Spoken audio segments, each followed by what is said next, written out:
While school leaders and health experts work to provide answers about COVID-19 precautions, in classrooms, many parents still have some questions about day-to-day routines. Touro family medicine physician Dr. Meredith Maxwell is here to clarify some of the most common questions from parents. Good morning, Dr. Maxwell.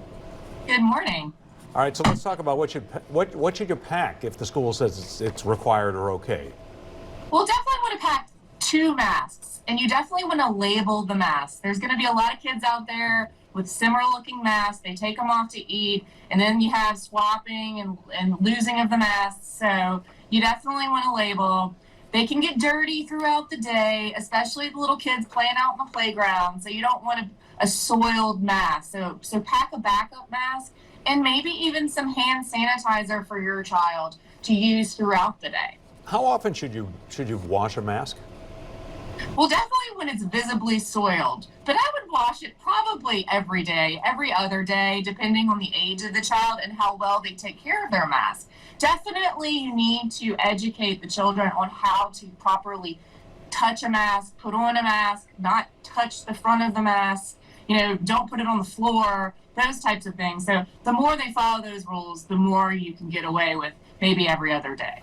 How much of a concern do you think just, forget sharing masks, just shared items in general are? I think it could be, especially during lunchtime when everybody's without the mask on, sharing of the food stuff, sharing of utensils, especially in the younger population. So I think you really need to educate your child on, this is yours, please don't share. We have a really important reason for that. And then maybe give them one-use food items, food stuffs, so that it's a one-use item and it doesn't have the risk to be shared.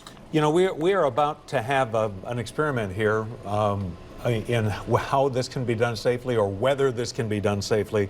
There are guidelines about physical distancing. A lot of parents have some question about, how do you keep third graders who are best buddies away or fifth graders away from one another when they haven't seen each other in 4 months or so? I know. It's very tough. I think a lot of the schools are going to do a cohort, so smaller groups split the classroom into a smaller subdivision, and they don't really get the chance to interact. So it's not going to be an opportunity that they have in most situations.